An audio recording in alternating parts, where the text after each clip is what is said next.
Leonardo DiCaprio is one of the greatest actors of our time, an Oscar winner, a box office king, a master of transforming into unforgettable characters.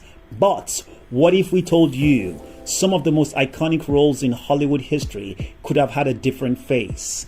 From superheroes to Jedi Knights, Leonardo DiCaprio has said no to parts that went to become global phenomena. Some of them he still regrets. This is the story of roles Leonardo DiCaprio turned down and how they changed Hollywood forever. In the late 1990s, before Tobey Maguire became your friendly neighborhood Spider-Man, Leonardo DiCaprio was this close to putting on the suit. James Cameron, yes, Titanic James Cameron, had written a dark, gritty Spider-Man script and wanted Leo as Peter Parker. At that time, DiCaprio was riding high off the massive success of Titanic and everyone in Hollywood wanted him. So why did he say no? Leo later explained, "I just didn't feel ready to put on the suit. It didn't feel like me."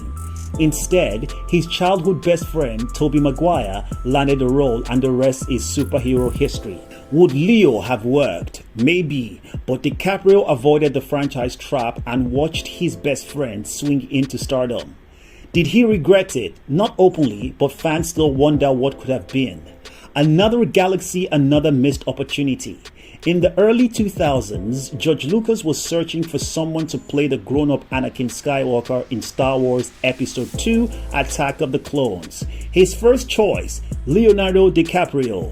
Lucas met with him, scripts were exchanged, the force was strong with the idea, but Leo once again said no. "I had a meeting with George Lucas, but I just didn't feel ready to take that dive." Instead, the role went to Hayden Christensen and faced massive fan backlash for years. And according to insiders, DiCaprio later admitted he feared the commitment and creative limitations of such a massive franchise. When the Wachowskis were casting The Matrix, they considered several A-listers, including Will Smith and Leo DiCaprio. Leo was reportedly offered the role of Neo, but here's the twist. He turned it down because he didn't want to do another CGI-heavy film so soon after the Titanic. He also admitted the concept was hard to wrap around his head at that time. So the part went to Keanu Reeves and the cyberpunk revolution began. In retrospect, Leo's charisma could have brought a totally different vibe to Neo, but DiCaprio preferred grounded, dramatic stories and wasn't ready to dive down the rabbit hole of visual effects again. Did he miss out on a generation redefining franchise? Yes.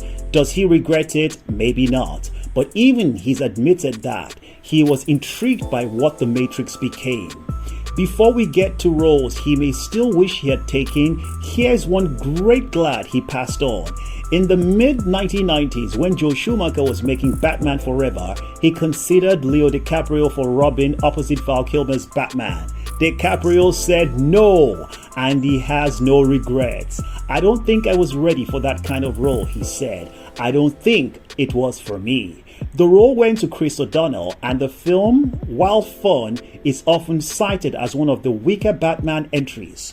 So why does Leonardo DiCaprio turn down so many huge roles? Because he's strategic. Leo has famously avoided franchises, preferring standalone driven films. He only works with directors he trusts: Scorsese, Tarantino, and Christopher Nolan. And he seeks out roles that challenge him, not ones that come with built-in action figures. That's why his career has aged like fine wine, because he controls the narrative. But even he admits that there is curiosity. What if he had taken those roles? What kind of career would he have now? The truth is, it might not be better, just different.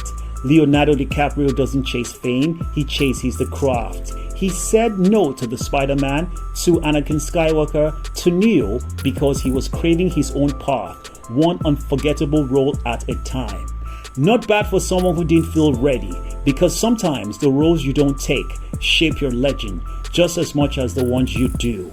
Like, subscribe, and hit the bell for more behind-the-scenes stories on Hollywood What Ifs. Thank you for watching. Please like, share, comment, and subscribe for more.